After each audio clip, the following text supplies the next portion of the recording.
Okay. You guys, how you guys I'm doing? good. I'm gonna need a map. I guess I brought up the map. Yeah, this is On the this map. this On map the this map. this particular episode's probably gonna be impossible for me without a map up.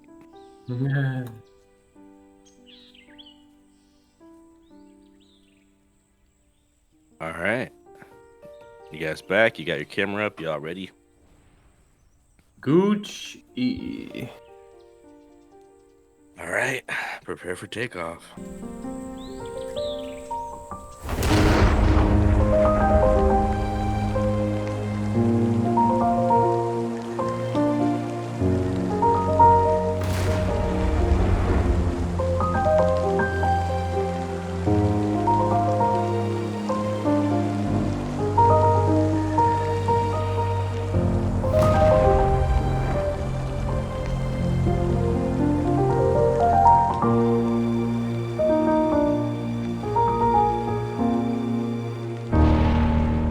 Welcome to the A4NB4Y podcast, the podcast where we go chapter by chapter through the games. This season, we're covering The Legend of Zelda Breath of the Wild, and this episode, we are covering the dragons, the springs, and the Zonai as best we can.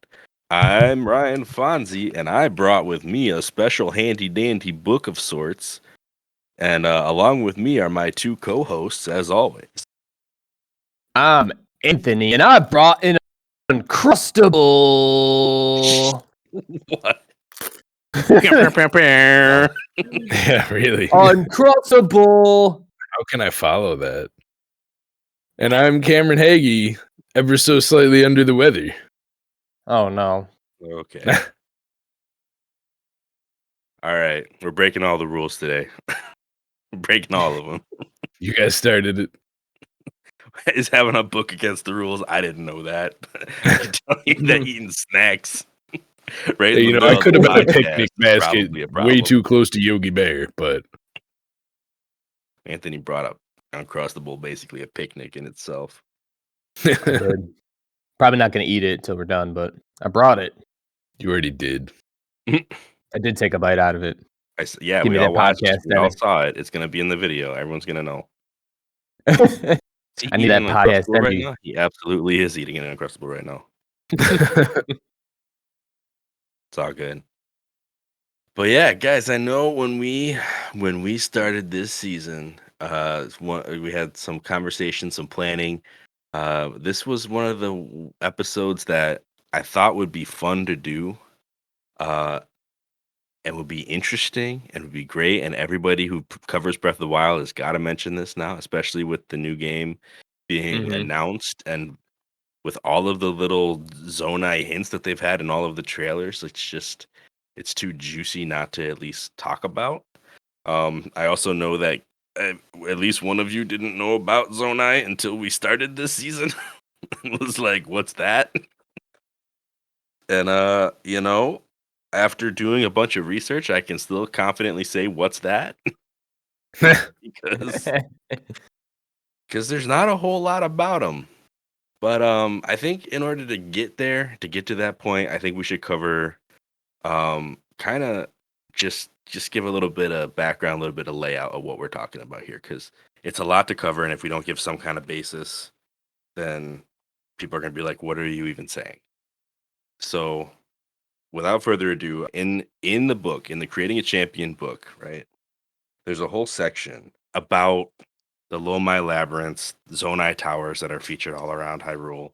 There's actually there's a bit that's actually just about mentions the Zonai itself, but I wanted to kind of go through the architecture first because it explains why this concept was even introduced in the first place.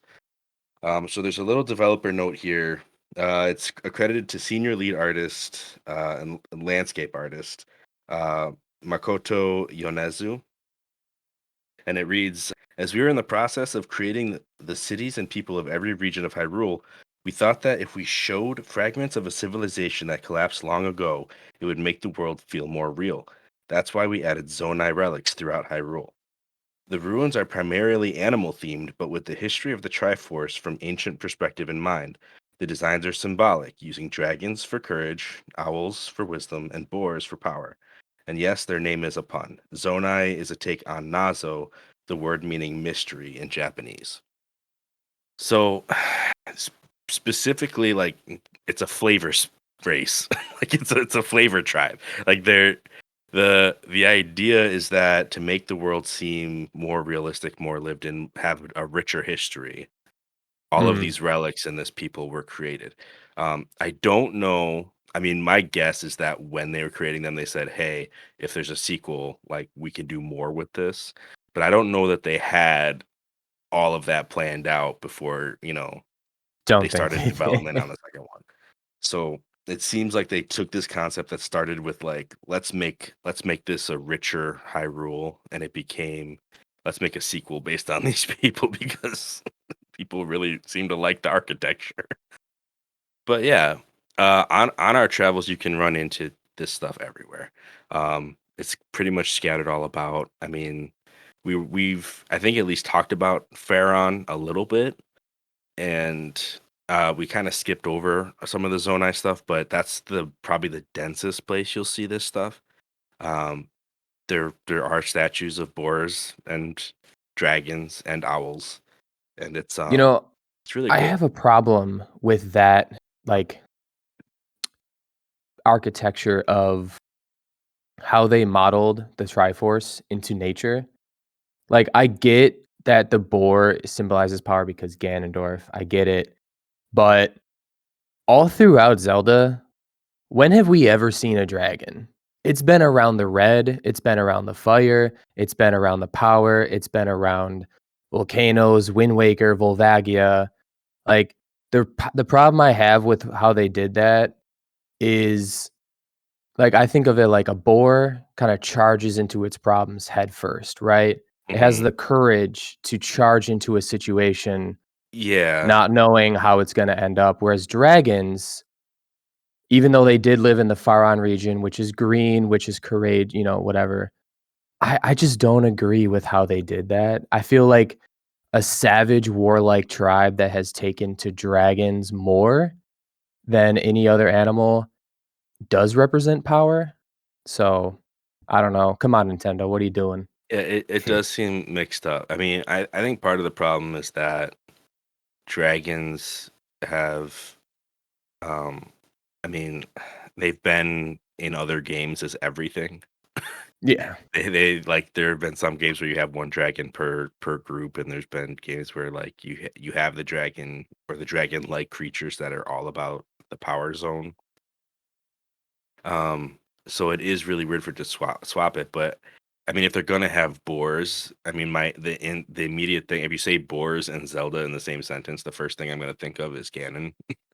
Like it's just so I think that's why that Mhm. kind of took the power spot. Yeah.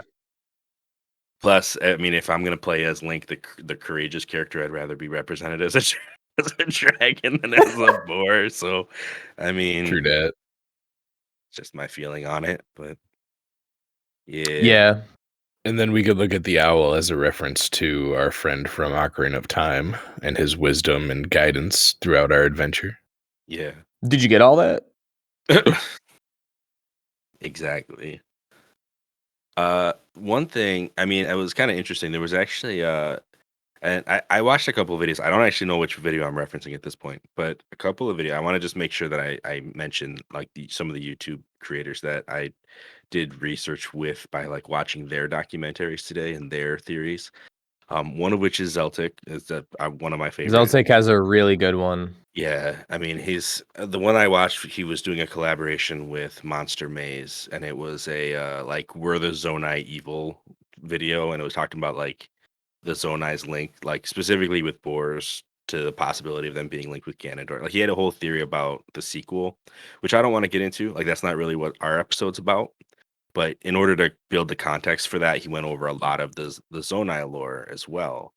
And the other person that I watched a few works of, the channel's called Nintendo Black Crisis.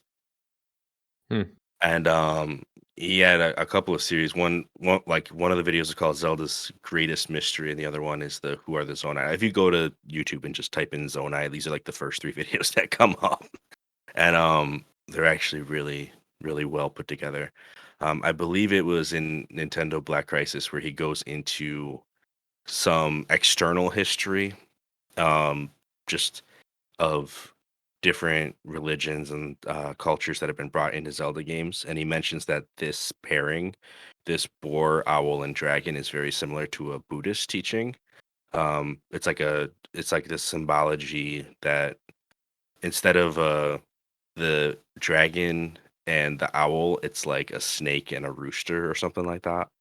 But it's like it's the same kind of deal. It's like very similar animals, like three of them, and they're like sealing something. I don't remember the whole history, but I remember like this is trio is not completely new in that way. Like it just seems way too much of a reference. I mean, it's right alongside what you'd expect from some of the things we run into in other games. But if you want to know more about that, I would recommend going to see his video.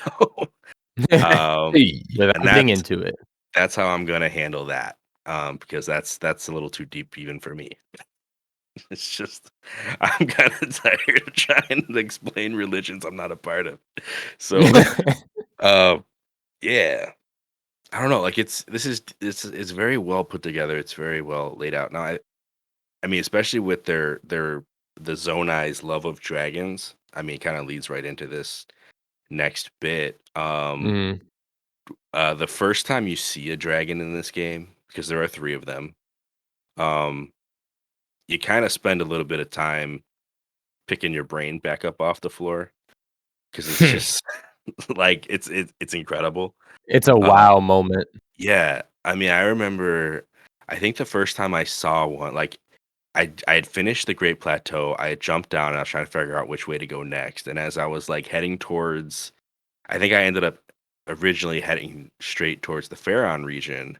And as I was like got to the bridge, I saw the dragon like come out over the bridge and like head into Pharaon. And I just Like had to Lake like Hylia. yeah, I just had to like stop and just watch it for a few minutes and be like, what am I Yeah. even seeing? Like this is incredible. This Um playthrough, yeah, I actually jumped off the Great Plateau, and before I even went to Hiteno, I think I mentioned this in that episode, the first episode or second episode. I actually went straight through Faran, spent like hours in there just having fun yeah, because it's so amazing. it is a fun zone. I mean, there's a cast shrine in there where he talks about like finding the mouth of the dragon or something like that, and Hmm. that's a shrine that we'll actually talk about a little bit later. Um, but yeah, I like that. remember oh, Go ahead. I remember one of the first times I saw a dragon, I was heading to that chasm at the very top of the map to the left of Death Mountain. And I was like, it kind of gave me vibes of this nightmare I had when I was a kid, where I'm standing by the canal and a giant monster comes up out of the canal. Mm. Where I was getting closer to the edge of it, I couldn't see anything, and then I noticed that air was starting to go up, and I kind of peeked over, and there was a massive dragon just like floating on by, wiggling through the air. I'm just like, "Ugh." Like it actually kind of jump scared me. My heart skipped a beat. I was like, what the heck is this? Yeah, yeah, that happened to me because I didn't know that Too he actually close, man. flies down that whole chasm. Yeah. So this playthrough, I was heading towards the Rito village, and I was walking like you have to kind of cross over that chasm. If you go from like Central Hyrule, you end up crossing that chasm, and so I was like climbing the other side, and you know how it has like the little like mining zone, like you can kind of see a dig site kind of scaffolding built into the side of the rocks and stuff like that. I'm Yeah. like climbing through that stuff, like making my way over this chasm, when all of a sudden I start hearing the dragon music, and I'm like, "There's a dragon over here." Like, which dragon comes over here? And then I saw the wind. I looked over, and it was like flying through the canyon, and I was like, "Whoa!" Like, I ended up going down and attacking it because I wanted to scale, but um, it's like they pop up. They like you don't always expect them to be in places. Like a lot of them have routes that they make. They have like zones that they fly back and forth across, and I Hmm. think at least 2 of them have 2 different spots that they can spawn and, like, start their flight from. Um, so sometimes I just, like I'm in a zone that I did not think dragons would be in, and being as massive Mhm. as they are, they fly so gentle and calm that they just, like they sneak up on you. Yeah, they don't make a sound. Yeah, aside from their music. But that's, like, Yeah, when and they're it's right in on the top air of you. going up everywhere. If you've heard the music, it's too late. Pretty much. Because then you look up, you're like, oh gosh. Ah. Ah. Yeah. So the first I think the first well, no, I can't even say I think the first dragon that I interacted with ever when I first played was Farash. And I think I wanted to see if I could touch Farash, and it was a bad idea. Like like, I didn't necessarily want I mean, like, I guess I was trying to ride the dragon, but, like, not like a horse or something. Like, I wanted to see if I could walk on it, like, Shadow of the Colossus style. Yeah, And this isn't the never-ending adventure. you cannot. You cannot do this thing. You will get shocked. You will bounce all the way back, like, along the back of it, like, the ridge of his back. You'll just kinda tumble backwards until he's done flying through the area, and then you'll fall down and be shocked the whole time, unable to do anything. It's Yeah, you get hit real by bad. whatever element, so you can get frozen, burned, or shocked, and then just fall from wherever height they're at. Yeah, it's real bad. And usually if you are, in pursuit I should probably explain, like, why you'd even wanna do that. But, these dragons are you can actually interact with them, uh, but the way that you interact with them, isn't It's friendly, causing them pain. right?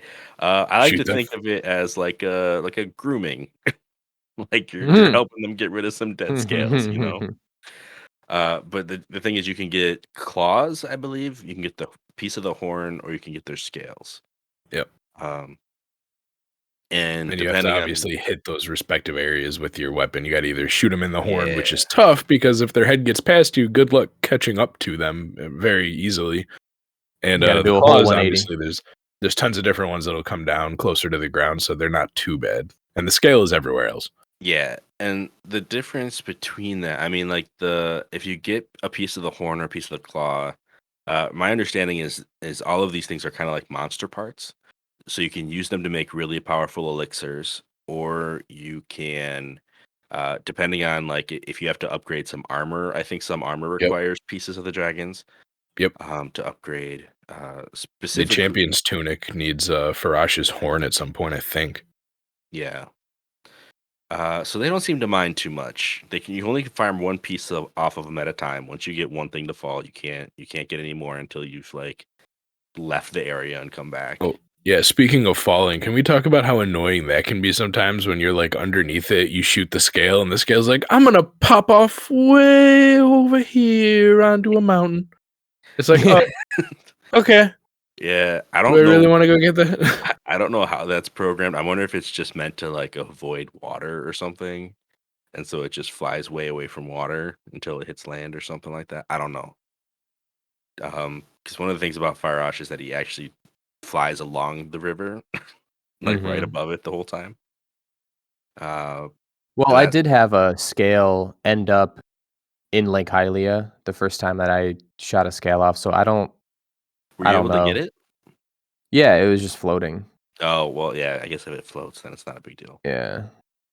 But I had to swim out the middle of Lake Hylia and trust my stamina and eat, like, one of those energizing things to make sure that I made it. I didn't have the ice Yeah, power yet. Or no, I did, but I don't remember. It was a far distance, man. It was crazy. yeah. So, So one of the yeah, dragons, though, you yeah, actually have quite a few or quite an interaction with. Only one of them, though. yeah. So You It's guys been remember? corruptified. right. So we were talking about Yeah. like how there's Poor dragon. some story bits in this. Two of the dragons you'll just find randomly flying around no matter what. Like from the start of the game, you can see one of them from the Great Plateau if you want. Um, it's like I said, I got snuck up on by the one over between Hebrew and Tabantha or whatever, like that big chasm. But one of them is up on Mount Lanayru, believe Mhm. that's the right mountain. Yeah. Yeah.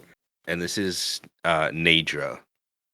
I think earlier when we were in what's the town? Hateno. I know there's a guy I there. mentioned there's a shrine quest to go up to the three peaks, like the three pines. It's the Secret of the Cedars shrine quest. And on my way, I actually saw Nadra. I think that might have been how I spotted Nadra the first time as well. But there are a couple different paths to get here. I think there's actually like a more official path. There's like a little, I don't know, snowfield, a Nadra snowfield right below this shrine. And I think that there's actually a memory down there for the memory quest later on. But I normally stumble upon this because somebody in Hetano says, "Hey, go climb that mountain." And when you do, you can just clearly see this dragon just chilling on top of this mountain. But when you get closer, it's not really chilling, it's ill. It's been infected with malice, which is like, the purple stuff with the eyes. Purple corrupty stuff. Yeah, so this dragon that would naturally be this very shimmering, beautiful blue color has been like purplified and has all these eyes growing on it. So you get up to it, and I think there's even like I don't remember how the messaging works. I believe that it's even said like you who've been collecting spirit orbs, like I think it's Goddess Hylia, like the like you think statue that of Goddess Hylia. the statue is the one that gives you the message. Yeah, Yeah, the one in the spring. either I'm assuming it's the statue. There's no one else there. um, Pretty sure Goddess Hylia either herself is doing it or it's like a just recorded memory of Goddess Hylia saying, "Hey, this dragon is really powerful, and you must free it from the malice." And I think she says something about a scale. Like, you can pierce it. I don't remember, I though. think the scale comes after. I think the scale, like Mm, after you do this quest, then it explains what to do with the scale and how to get the scale. mm. So if you didn't know that you could fire upon the other dragons, this is how you would learn that. Like this is actually like I a think this big, is probably intended to be the first dragon that you actually see and face, and I yeah, think that's what it's intended for. right. It's this is how like this is how you would learn the system for the for the spring shrines. Uh, so so first of all, we have to start shooting the eyeballs that are apparent on this dragon. Once you've hit, I don't know, two, maybe three, the dragon will actually take off. Like the first couple are a gimme, so you can choose if you want, like which ones you want to hit and get out of the way. Because what you're gonna have to do next is pursue this dragon around the Nadra snowfield. It takes off the mountain. First, I think it flies in a circle around the peak, so you can like Mhm. fly up and you actually get updrafts now to do that. You fly up and you can get a few shots and take out a few more eyes, and then it'll go on this new patrol path, whatever you want to call it, circuit. It'll fly down into Nature Snowfield and make giant loops around Nature Snowfield. It's actually one of the coolest like action sequences in the game. Um, I remember the first time doing this, I was like, it was like one of those Breath of the Wild moments that just blew my mind. I was like, this is incredible. Like I'm chasing a dragon through the wind right now. It was pretty fun. Yeah, and it's like it's almost like a boss challenge that takes place over a really expansive area as well. It reminds me, I mean, it's a lot like the Levias boss fight, from Mhm. Skyward Sword, but actually close Except you enough to the can't ground to interact with ride the these landscape as dragons. well. Yeah, and you Yeah, can't ride this dragon. Oh, so you can just get smacked by it if you aren't careful. I got smacked. Yeah. Yeah. But yeah, once we get these eyes all shot off of the dragon, it'll go back up to the peak. We have to kind of follow it back up. I don't think we have to reclimb. I think it just does a cutscene thing where we end up back up with it. Um, and then we get that message that says, okay, like now that you've freed Nadra, uh, it basically instructs you to shoot it to like shoot a scale off of it. And I think it might even give a hint that you're supposed to offer it at the spring. So Yeah. you shoot off the scale, you pick it up, you throw it back in the water, and you see like a little beam of light, and then a shrine appears. And I think this one is a blessing shrine, which I mean, it ought to be with everything that Right. we just went through. Uh, and so we have freed Nadra, and now Nadra will patrol both Mount Lanayru and will appear, I believe, in the Hebrew region. If not the Hebrew region, then the Gerudo Highlands. One of those two, or somewhere cold. Nadra seems to like cold mountain ranges.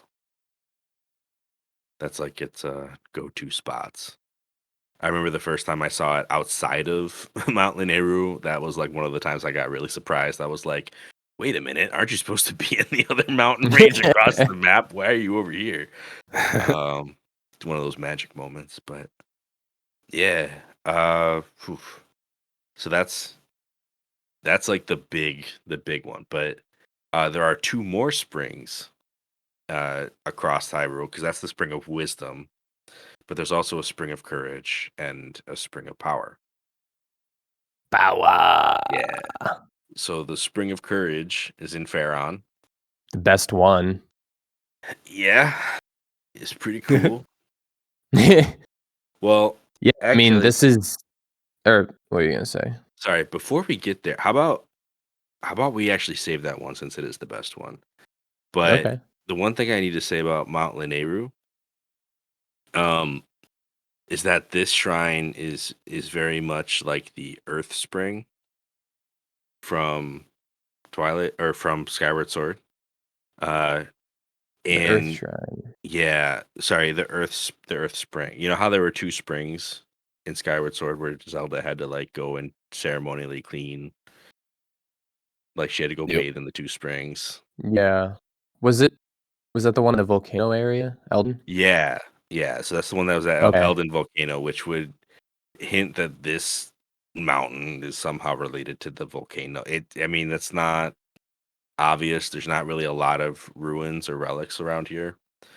But that spring was very basic, and this spring has got a lot of the similar, like, it's like a pool of water with some.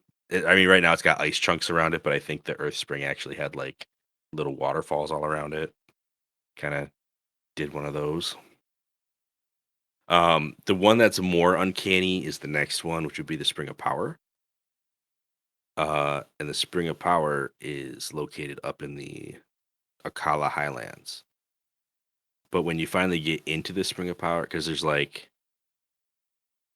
the Ordorak Quarry that's just full of guardians. And if you go through that way, there's actually a tunnel that leads right to the Spring of Power. I normally come down from like the stable, because there's like a East Akala stable. If you just come down the hill from there, you can just jump right into the Spring of Power without having to go through the quarry at all. Yeah, there's actually a chick there who what's her name? What's her name? Obo, I think, or Nobo, Lobo. I think it was Obo.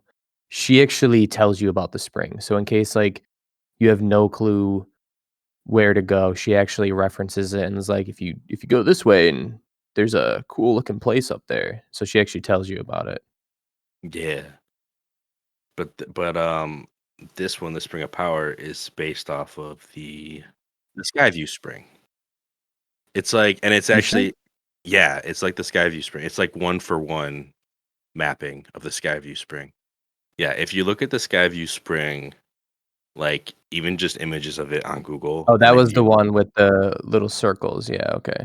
and then you look at the Spring of Power just on the interactive map, you can already see the resemblance. But if you go there in the game, it's like it's literally the exact same architecture, layout. The waterfalls are the same.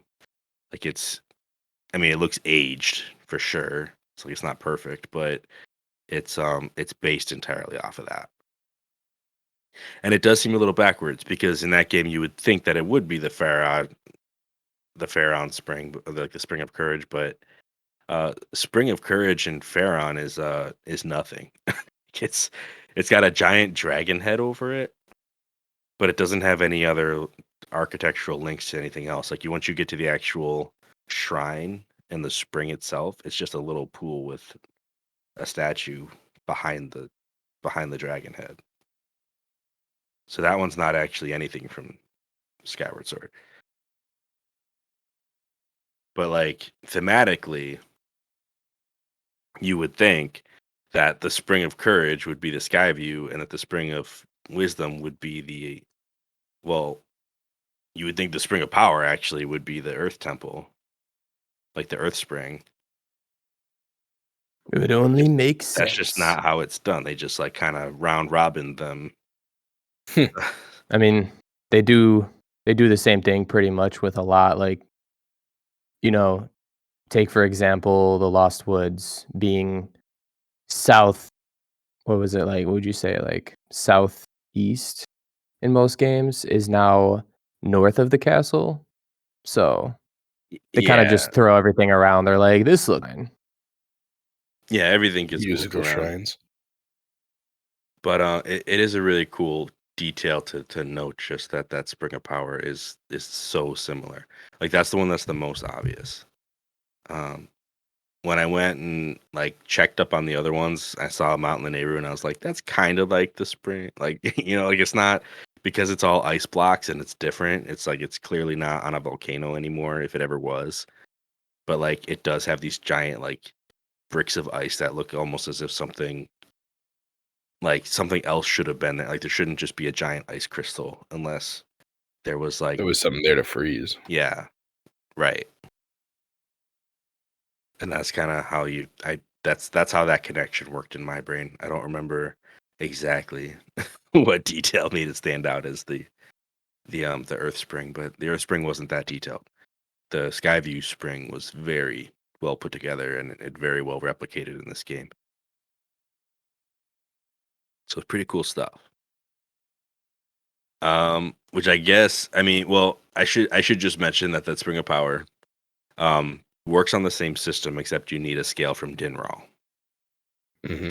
So Dinral will show up around Death Mountain, kind of along the back of it, and will make a path all the way into that chasm that Cam was talking about. I actually went over to, I was heading towards the Typhlo ruins, which we'll also have to talk about this episode. Mm-hmm. And on my way there, I saw the dragon flying away from Death Mountain and into the chasm. So it's a pretty continuous path, and it's kind of wild that they do that in this game, but really cool. So if you're able to chase him down, get a scale, dump it in the water at the Spring of Power, you can unlock a shrine that's actually a major test of strength, which is fitting for the Spring of Power.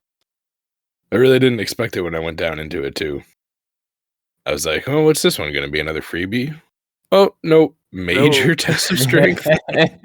None of the hard boys? Prove you're powerful enough, because the other two are blessing.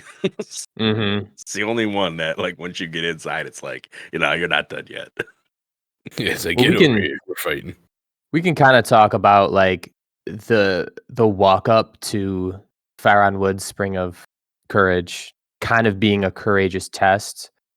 And Lanayru, you have to free the dragon. I don't even think that ties into wisdom, honestly, but power, man, you gotta prove yourself. Are you strong enough to fight the Rock? The Rock. The Rock. Yeah. No. Dwayne the Training Machine Johnson. Dwayne the Guardian Johnson. All right. So that's the Shrine of Power in a nutshell.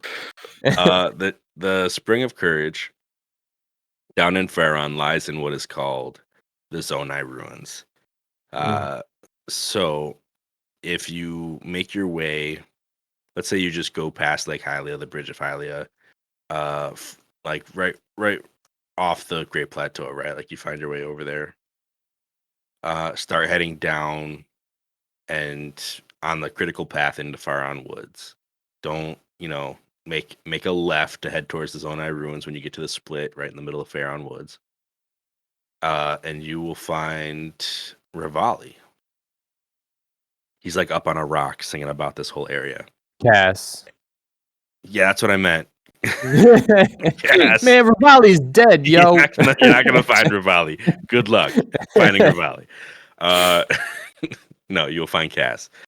And when you find Cass, he's up on a rock singing a song about finding the mouth of the dragon. And Cassie's always given us these crazy shrine quests, but in this case, there's a couple of ways you can approach this. The first time I did it, I looked at my map and I noticed that this river kind of swirled upwards, and then at the top, it kind of looks like a dragon mouth. It's just like a big toothy mouth at the top. So I started following the river upwards, and I went through a giant gauntlet, basically. Just there's a ton of ruins, a ton of these dragon statues. There's a boar statue that's like half buried in the dirt, which we'll have to kind of circle back on because that's an interesting thing. But a lot of these dragon head statues line the lake, and as you get up to the front, you'll notice a ton of Lizalfos are in this area. A lot of them with lightning arrows as well. Very on theme, giving that Farash is a lightning / water dragon. He spawns from the water. He enters and exits the map through the water, and also just shoots lightning as he goes. So when you get to the front of this, there's a couple of moblins as well that you have to fight, but it's just a huge battle through the jungle, basically.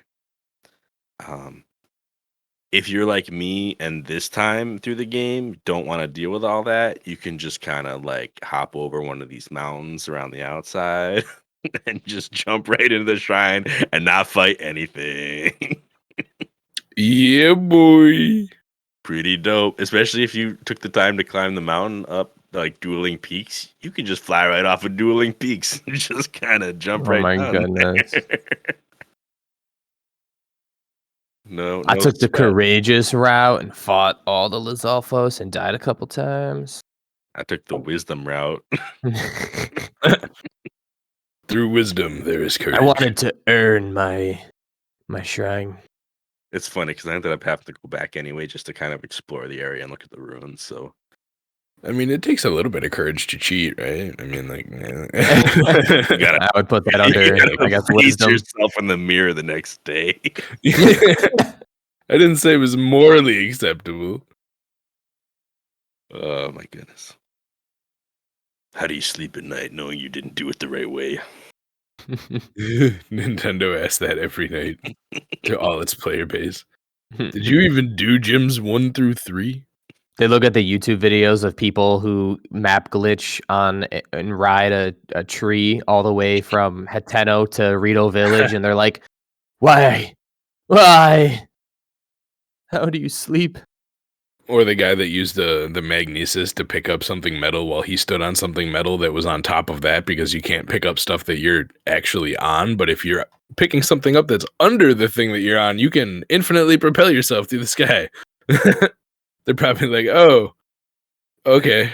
I think they tried to patch that one too. I don't know if they did successfully or not. In my game, it doesn't work. I've tried it many times. But it's got to use the Octo balloons then and a Koroks leaf. Just we'll Octo balloon our way to freedom. That's right, to Tahiti. They despawn way too fast. I've tried doing the flying raft, and they all just like disappear on me. I'm like, all right, forget it. We'll never have a flying raft. I watched the time lapse of a guy that did that and got like all the way up in the air with it. He had to put like a new balloon down every 6 or 7 seconds in order to keep enough to keep going. Because you can put down 5, I mean, you need 4, but like at the same time, you need them to be placed right. It's a whole challenge. I don't recommend it. Probably pretty rewarding if you get it though. Yes, flight. So yeah, I mean, just a quick tip for finding the scale of Farash so you can do this shrine. He will spawn out of Lake Floria,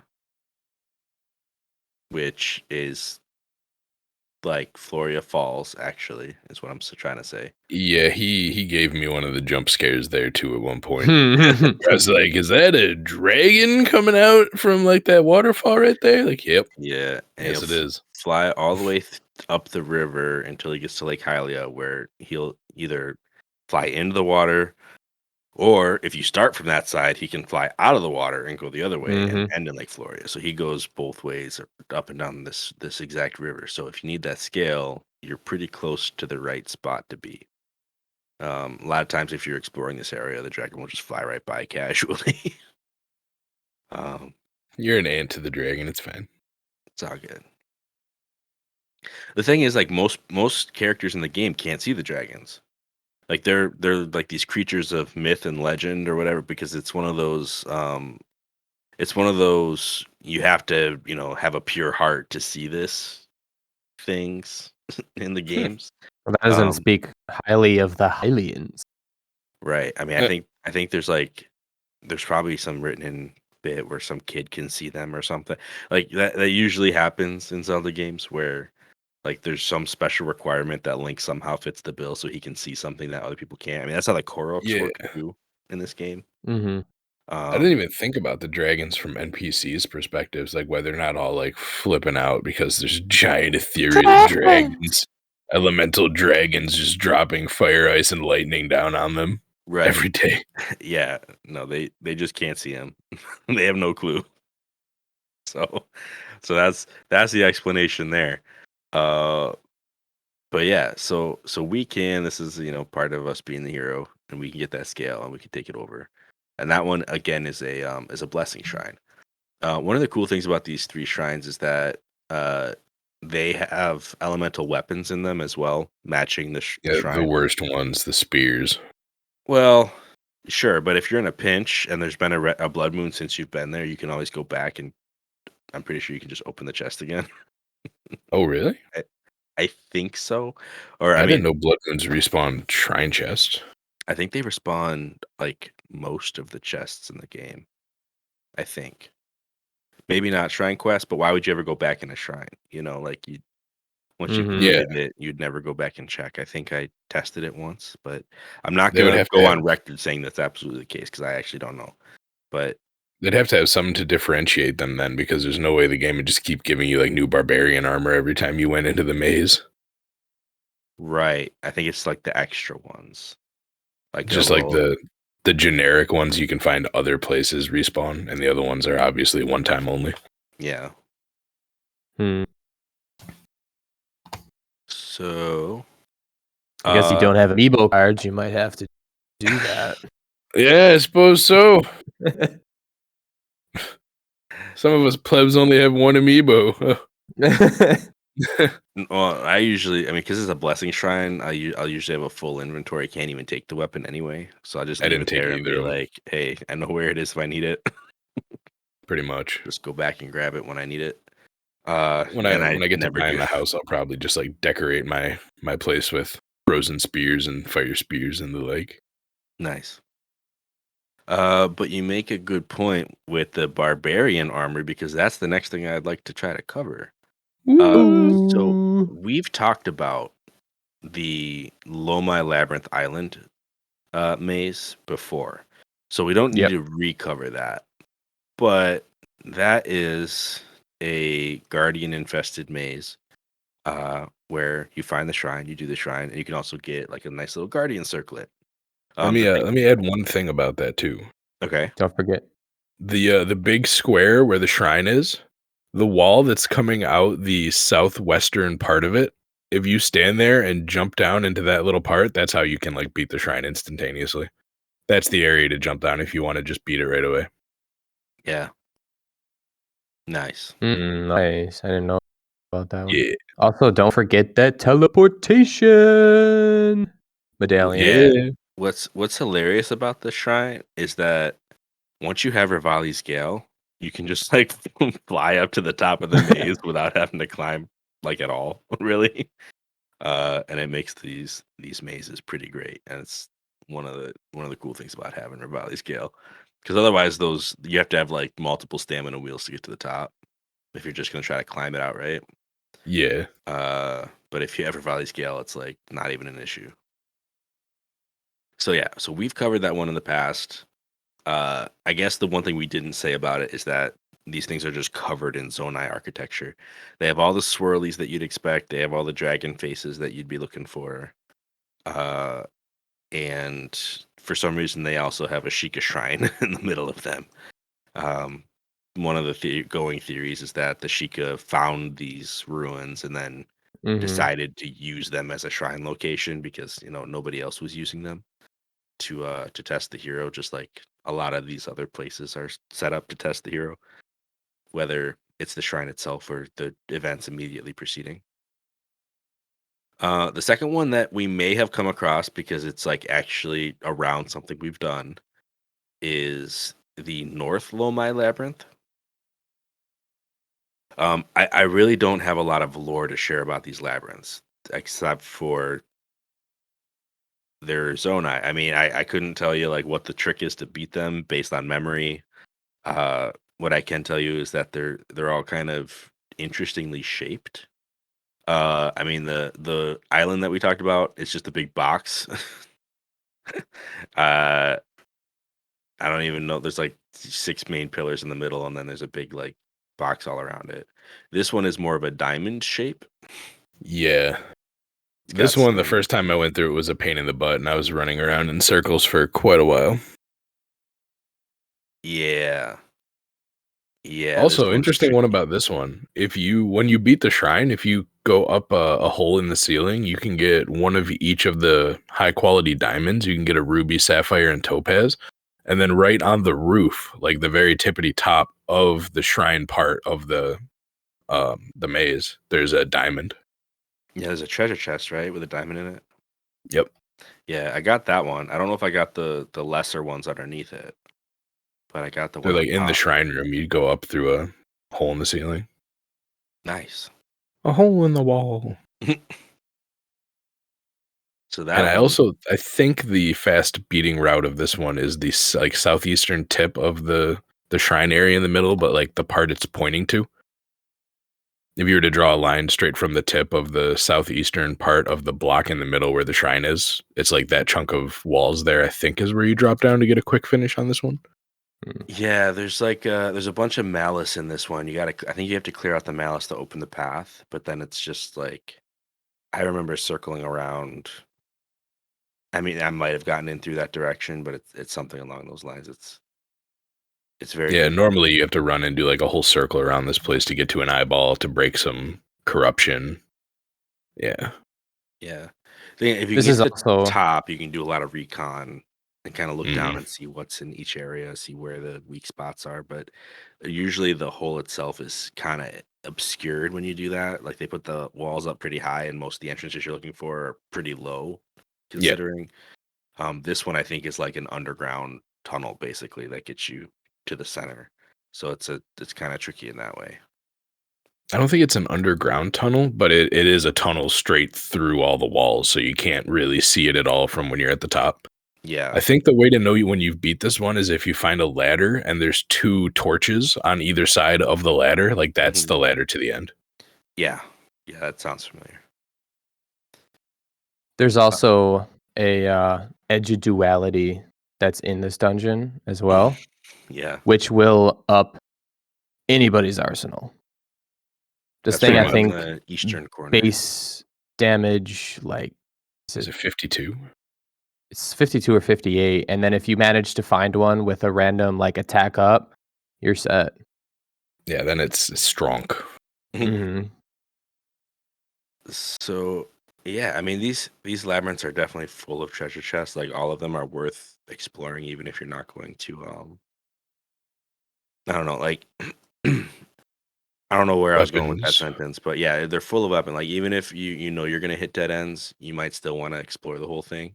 Like if you've already Yeah. finished the shrine, There's if gonna be a lot of monster parts you can get in them, and the chests are gonna hold stuff like weapons, shields, mats, like the really nice rubies and sapphires, yeah, and also just rupees. You might be a couple in there with Yeah, like 1 to 300 rupees apiece.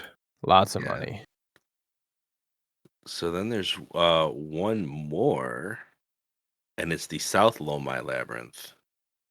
And this one is kind of carved into a mountain, kind of like it's there's a huge mountain range that separates the Gerudo Desert from the rest of Hyrule here. It's like right between the Faron grasslands and the Gerudo Desert. It's just a big old mountain, and Big old rectangle. and cut into this mountain, there's like a almost like an artificial canyon of sorts, and it's got this labyrinth inside of it. Um, when once you step foot in, you get the same message of like if you can find the shrine, like you'll be awarded the blessing. All of these shrines, aside from just the regular blessing shrine where you get your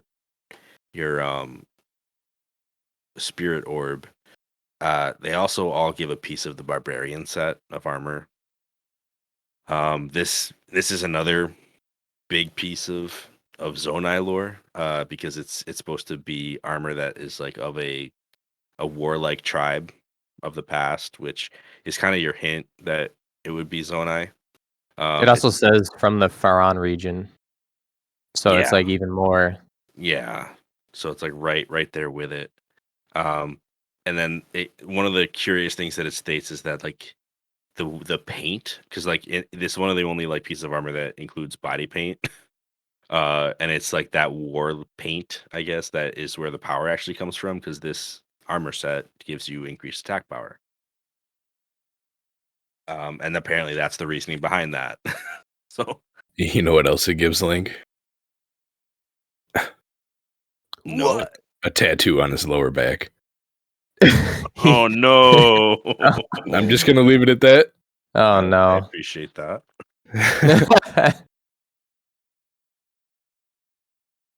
So yeah, I mean, like these are like the major spot. There's two more shrines that are worth mentioning.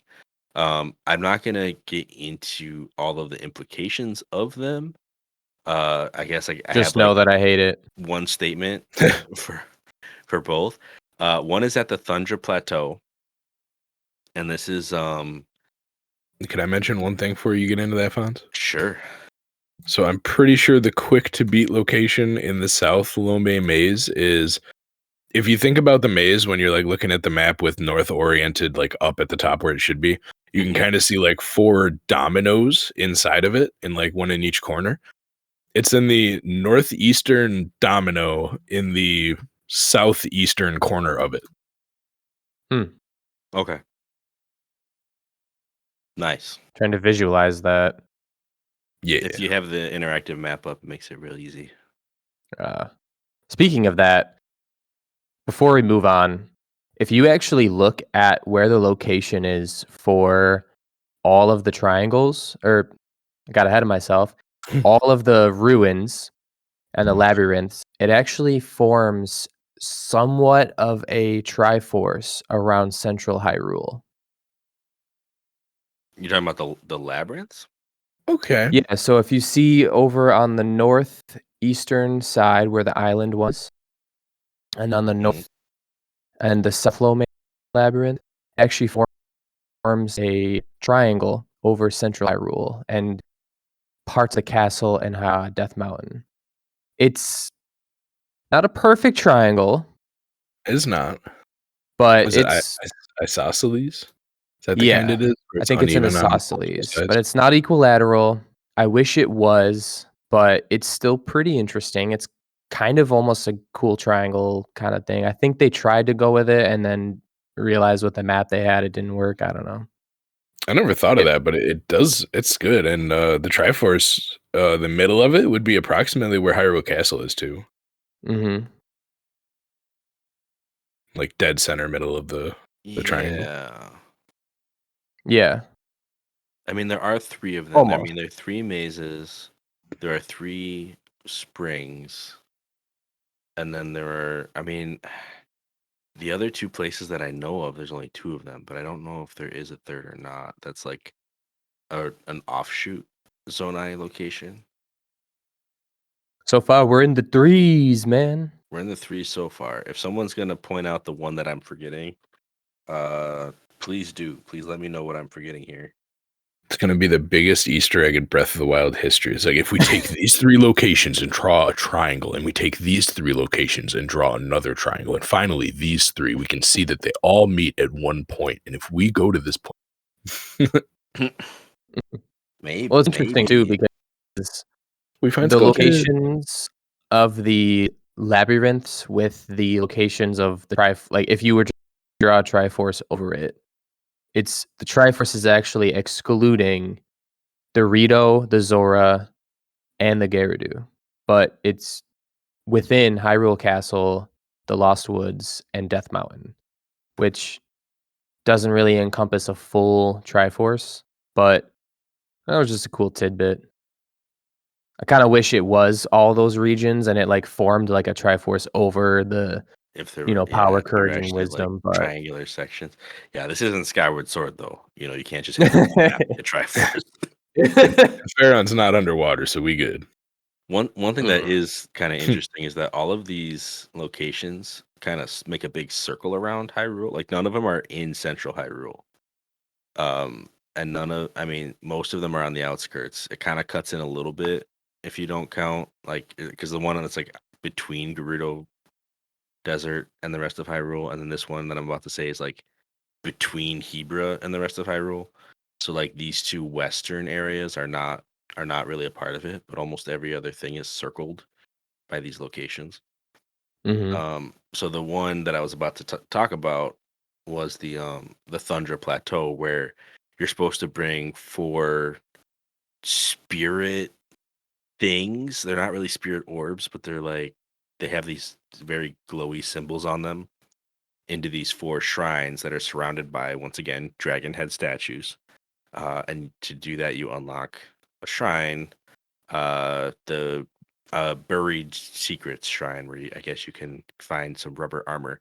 I have not done this shrine yet, not this playthrough anyway. Yeah, But me it's neither. worth mentioning. I went and visited the area just to get a look at the symbols and stuff like that. Really cool, but really different from anything else we've seen. And the other one is the Typhlo ruins. Ugh. The Typhlo ruins is like a forest that is just entirely covered in darkness. I guess the word Typhlo is based on a Greek word meaning blind. Like typho, I guess it means blind. Yeah. And again, that's from one of those YouTube videos that I mentioned earlier. So yeah, you come in here, and the cool thing about this is like this is where the most owl statues are. So I mean, you could say it's a wisdom themed area. I think that this is like a strong callback. I mean, Cam, you mentioned how we've had the talking owls in previous games kind of lead us and guide us. Because when you come in here, the general mechanic is that you light an owl torch, and the direction it's pointing is the direction you're supposed to go next. It's kind of funny because there's definitely a shortcut if you kind of ignore the second or third owl and just walk straight forward instead. You can get right to the middle of this thing without having to go around the whole area. Oh, nice. One of the things, I mean, it's when you look at this place from the outside, it's just covered in this big dark bubble. And when you get inside, everything is dark, but you can light stuff on fire to make light. It's regular dark and light mechanics, kind of like inside of Varudanya. But it's very heavily, more so than anywhere, like there's just very much an owl theme going on. Like there are dragon head statues here, but the main thing is the owls and them guiding you. When I play this, I think of Termina Field, honestly, because it's not quite like I don't know. I think it's the closest thing that you're gonna find in this game to a Majora's Mask reference. Is this weirdly obscured area that's like adjacent to the Lost Woods, but not part of the Lost Woods, that you could possibly like find through the I don't know. It's a whole thing in my head. But Parallels. one of the things about Majora's Mask is everywhere you go, there's an owl statue that you strike to save your game, and you can like fast travel from owl statue to owl statue. So you go into this place where you slow travel from owl statue to owl statue. There's just a lot of little like weird details like that where it's not an obvious reference. It's not mapped 1-to-1 over anything. I checked. But it is a cool little side path where I just feel like there's enough there where you can kind of be like, like maybe this is supposed to be a callback. That's my thoughts on it anyway. But again, very, very Zonai architecture. Interesting. It looks like they were going to build a city or something here. Like there's just a lot of squared off areas where there's walls built, but like no roof or anything. Like it wasn't either. It was a city and it got destroyed, or it was going to be a city before something bad happened. I don't know. Say that I That's kind of the thought nature of about ruins. was I also kind of felt like a little callback, which is why at the beginning of this video I mentioned Twilight Princess. So you went the Majora's Mask route theory of it. So I kind of went the Twilight Princess route of it, whereas the Twilight kind of have similar, like almost architecture to the Zonai, like Midna's helmet and some other things like the Shadow Beasts. And we know the interlopers from the beginning of the game were creatures of shadow and smoke and sneak and oblivion. And so I felt like Twilight Princess vibes from this because it's a place of shadows. It's a different parallel world in the same world. So I was kind of getting like Twilight vibes from it. Sure, Yeah. that tracks. But I also hate it. So it's like it's cool, but I hate it. So, It's funny because Master mode is junk with this. when most people bring up Twilight Princess, I mean, I guess Typhloid Ruins fits the bill too. But a lot of times Twilight Princess gets called up when we talk about um our friends over in Lurelin. Which, by the way, part of That part of also the makes a part of the lore of Lurelin is really interesting too, in that there are actually Zonai connections there as well. So in these videos that I watched, it even called it out that this is kind of a meme, the whole like Zonai swirl. I've been avoiding talking about the Zonai swirl because swirls are swirls, and I don't they're everywhere. They're not I don't think they're a thing. I mean, if you really wanted to get into it, you know how when I talked about the Wrist Peninsula and how it's based off of Spiral Jetty, and then we all looked at Spiral Jetty. Mhm. Turns out Spiral Jetty is a man-made thing. Like it's I don't remember exactly what they called it. It was like landscape engineering or something like that. Like it was built to look like that. So I mean, if that was the case, you could possibly argue that the Wrist Peninsula is actually like a Zonai made thing and then get into spirals. But I don't want to say that. But that would You kind of could because that would be like our third didn't they weirdly also Zonai place. base the Zonai kind of off of like Aztec architecture? And so like they also made spirals into nature. So you can kind of say, argue that they did sort of do that. You could. We could have a theory about that. I'd leave it at that, I guess. But yeah, but the people in Lurelin, some of their buildings have the same, spiral marking on their houses that are, their boat houses, if you will. It's really obvious when you look at it. Like it's almost like I almost wonder if the idea was that because they're from Pharaon, like they saw these spirals everywhere and then decided to just adopt it as their own logo, or if they're supposed What to be if descended the from. Zonai didn't disappear and they're just Llewellyn people? Gah.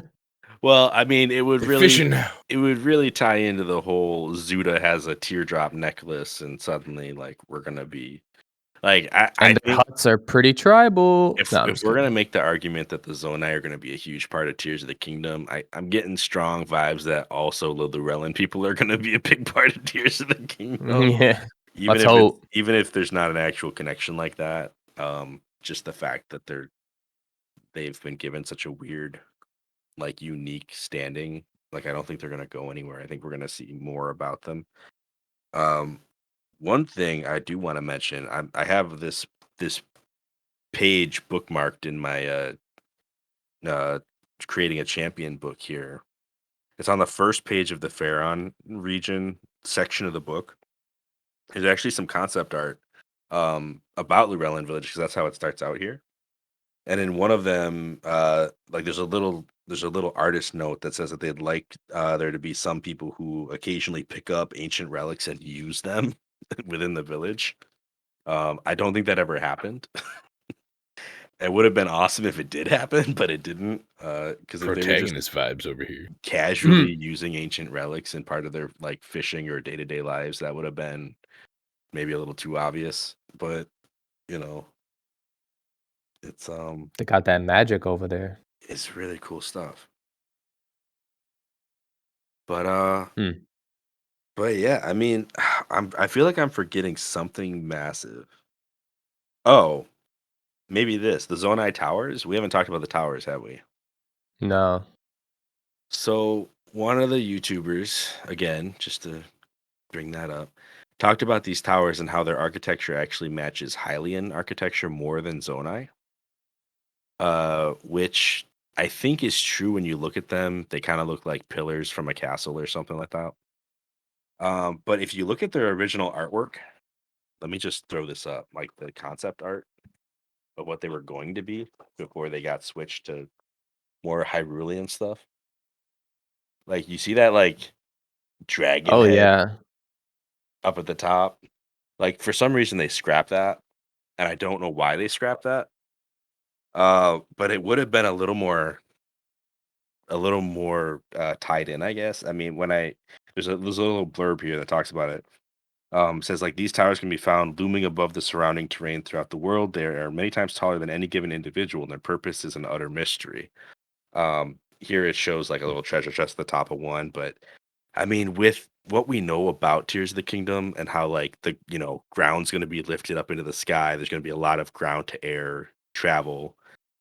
It almost would like play perfectly into that to say, hey, there are towers built so that you can more easily either come from the ground up or they might be like takeoff towers or something, like there's some Mhm. kind of connection between the land and the sky. Um, it just fits really well.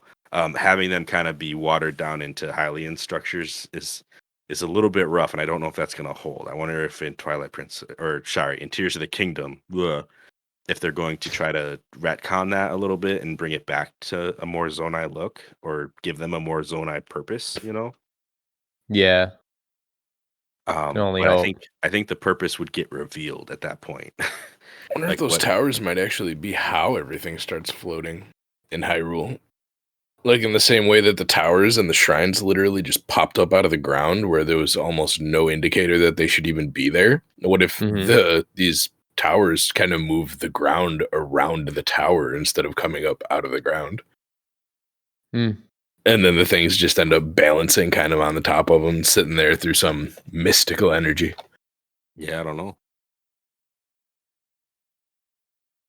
I have no idea. I don't know either. I don't want to come up with theories about the next game anymore. I think I've done enough.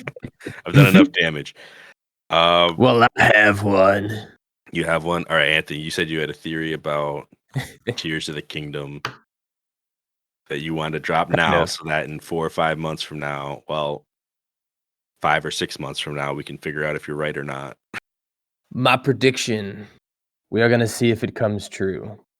And I can kind of do like a recap of what we did this episode along with it, just to paint the picture too. So basically, the Zonai are gone. They pulled a Dwemer from Skyrim and just vanished completely. And, you know, the barbarian armor, the Lomai labyrinth, the statues, the boar, the owl, the dragon, which I still have problems with the boar and the dragon, but I'm not going to get into that right now. This race seems to have knowledge of the Triforce and its pieces, and while they may believe or not believe in the religion of Hyrule. They know of courage and power in nature. They know of the three. They know of that, at least in nature. And one thing we never talked about, which I know your book actually goes into detail. What is it called? Cap something. The creating a I read champion. excerpts. Yeah, creating a champion. I read excerpts from it. So they actually talk about the Zonai being an extremely powerful magical race. So not only were they savage-like, with the barbarian armor, but they were extremely magical, Yeah, if which you we don't, don't really. I mean, I have the page I think you're talking about here. If you want me to read through it. Yeah, go Um, ahead. But yeah, towards the end of the book, they have a section that's just titled "Ruins from Times Unknown." It gives a map of like a lot of the Zonai areas, and it gives a blurb specifically. It's titled "The Mysterious Zonai," and it says that the history of the Zonai people has been lost to time. There are rumors that they were a savage tribe based in Faron, where the most substantial of their ruins are located. However, Zonai ruins or ruins with very similar characteristics can be found in all parts of Hyrule. In addition to the massive palace in Faron, the Zonai ruins throughout Hyrule seem to have elements connecting them to the ancient shrines. The Zonai themselves are spoken of in hushed whispers as strong magic wielders who vanished suddenly thousands of years ago. The disappearance of the Zonai is one of Hyrule's greatest mysteries. There's also a blurb that says that they worshipped a water dragon, which would have, in theory, have been Farosh because he uses Mhm. the water quite a bit. Um, and then it talks about some of their structures and things like that. But yeah, go buy this book. It's pretty good. It's pretty good. So with that being said, like they have magic, they have magical ability, or they had magical abilities because they're no longer with us. Um, I just realized half of my notes here go spoilers for the rest of the game, so I'm gonna skip most of this Okay. because I've totally forgot that we can't actually give that info out yet. But anyway, so with Tears of the Kingdom, I'm calling it right now. I believe that Hyrule became fearful of the Zonai's magic, and there's this big debacle online with like many of the YouTubers and documentaries, like Fonzie mentioned, with Zeltik and other people saying, "Are they evil? Are they good?" Well, I'm saying they're both. And Okay. how I'm gonna put that is like, so some of the armors say savages and warlike, and all of a sudden they just suddenly vanished. My basic depiction of this is kind of like Sheikah and Yiga, how there's two sides. One worships Ganondorf, and one worship good of Hyrule. So I think this ancient tribe had a side who worshipped Ganondorf and a side who basically worship nature, like the boars, the dragons, the you know, Farosh and the goddess Hylia. Versus in the trailer for 2, you see a lot of like pig head statues in the Zonai art Hmm. and red magic, which we've only really seen as Malice, but there's a lot of like Zonai gadgets with red magic, whereas there's a lot of Zonai gadgets with green magic. So I believe that there is a split at some point, and I'm not going to go into the details of this end game, why that matters, but it does matter. But what I'm going to say is luminous stones. I don't even think we ever mentioned them. Is like millions of stones crampled throughout Hyrule in Breath of the Wild. Trampled. Kind Okay. of look. I didn't know a word. Crampled. That's the right word, right? That's real. Yeah. No. I mean, I've never heard it, but I'll let it go. All Sounds right right. to There's me. these stones, and they're crampled, right? And the luminous stones are the same color as the magic that the Zonai used. Where do we see this? You mentioned Llewellyn Village, the relic, I guess you could call it there, was glowing this like greenish color, similar to Zonai magic in the second game. We've seen this before in Twilight Princess. A lot of the magic is green in that game. So my belief is that the good Zonai, which we will probably hear more about later, had green magic and either were wiped out by the red Zonai, transported to some other realm, or just completely killed off. But I also think the luminous stones, this is just my thought, might become like a magic system in the game where, you know, you might have to replenish your magic with luminous stones or some other crazy thing like that. Ooh, Hmm. I And like kind of go back to the architecture of needing a magic meter, needing, because let's be honest, the Sheikah Slate's kind of overpowered in terms of like a Zelda tool. So I believe if we're going to magic, we might have a magic meter. We might need luminous stones. That might be how they powered their magic in the first place. Sure. And then back on to the Twilight, which I believe there's a few ongoing theories of this, but I think the Twilight, or not Twilight, what else? Twilight? Twee? Something like that. Yeah, sure. The I believe Twilight. that they are the same, if not like almost similar race in Zelda universe, where, or if not even the similar race, they're like the similar kind of stance where they had this powerful magic and it wasn't appraised or liked throughout Hyrule, so they were just banished to the Twilight Realm, Well, gone for good. And I think that's what happened to the Zonais. they got banished. Okay. Yeah, and I don't know. I have a lot that I could drop, but I can't because the end of the game hasn't been discussed yet, and it ties into the end of the game with this game. So I'm just gonna leave it at that. Okay. Is any part of your theory that there was a wise group of Zonai known as the Typhlo that may not have been blind but also very wise, and then a mysterious warlike group in the Faron region that is a Well, yeah, separate faction? I think there's different factions of Zonai, and quite possibly, there could have been a dragon worshipping tribe, and I maybe a think that tribe would that have been worshipped Ganon and Faron. a Yeah. boar. Yeah, and so, The like how well, you said, you wanted one to of circle back to the boar statue. yeah, one of the cool things that was pointed out, I think both in the Zeltik video and in the Zelda Black Crisis video, um, both of them kind of pointed out that the boar statues are very rare. There's like I mean, if you go to Faron, it's like dragons all day, every day. If you find Zonai ruins scattered about, most of them are dragons. If you go to Typhlo, it's Owl City. There's owls everywhere. Um, but in you are terms of not. boar heads, there are not as many of them, and the ones that there are, uh, usually do not have a body. Like they're destroyed. They're usually sticking out of the ground. They are in worse condition than any of the other statues, which gives the feeling that they may have been purposefully damaged or destroyed.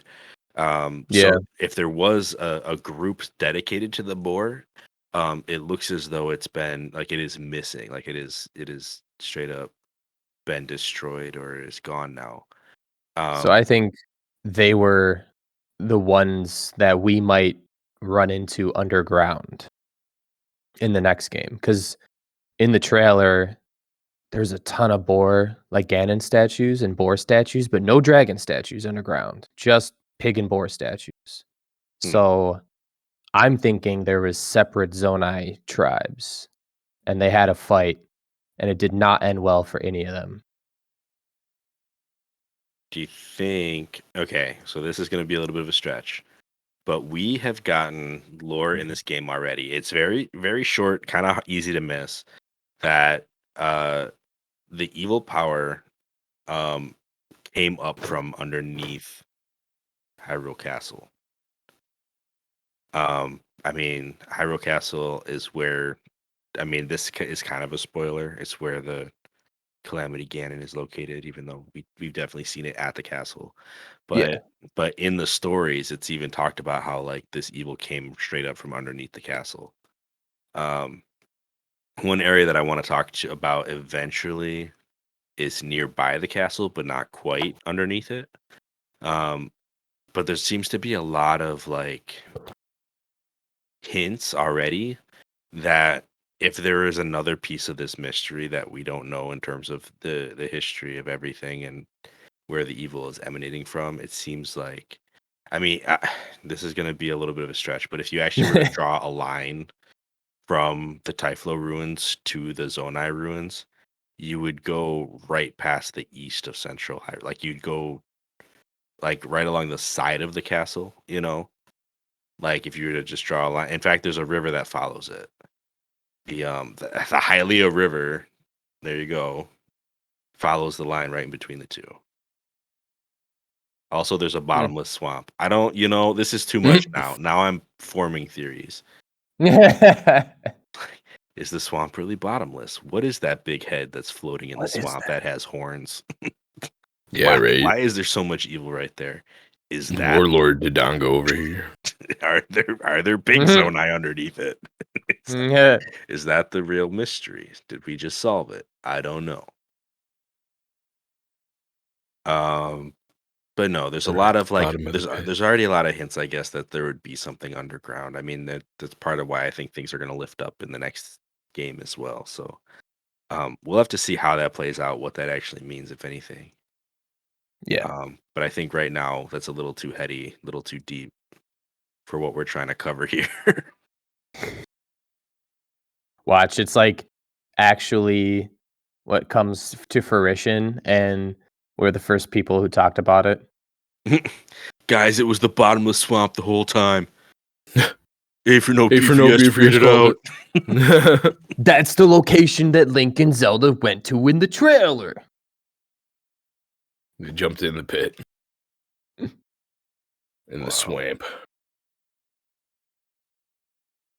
Hilarious. But yeah, that's all I had for my theory, is that there's two sides of, Zonai, or maybe three, possibly, because the Triforce, there's three, so there could be three sides to the Zonai, because everything's in threes.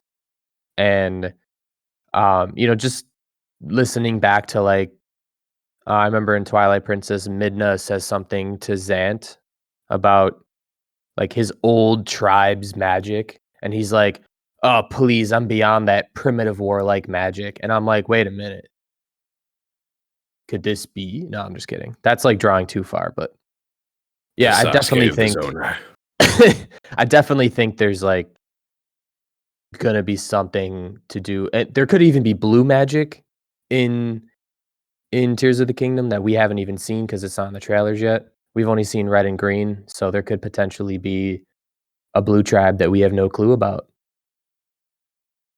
Yeah, well, this is gonna be full of surprises, I'm sure. Yeah. So I'm gonna go ahead and call it here. I'm gonna edit. I can finally eat my Uncrustable. Edit this part out. You've been eating it the whole time, my guy. No, I still have it. I've seen you taking bites. Half of it. All right, everyone. Well, this has been our episode of A4NB4Y. Thank you so much for joining us. If you have a Zonai theory or a Zonai theory that you like that isn't necessarily yours, go ahead and reach out to us. Share that with us. Send us an email. Tweet at us. We're on all those places. You'll be able to find our website. Link in the description has all the links to all of our different places where you can reach out to us, including a contact form right there on the site. But also, if you want to help support the channel, share us with a friend. Word of mouth is the best form of advertisement there is. If you like the show and you like it enough that you're willing to tell somebody else about it, they might just give it a try. So if you could help us out that way, that'd be amazing. Otherwise, you all have a good few weeks, and we'll catch you on the next episode of A4NB4Y. Peace out, bros. Yeah. And bros. In the words of the Zonai, did you get all that? No, you guys disappeared a long time ago.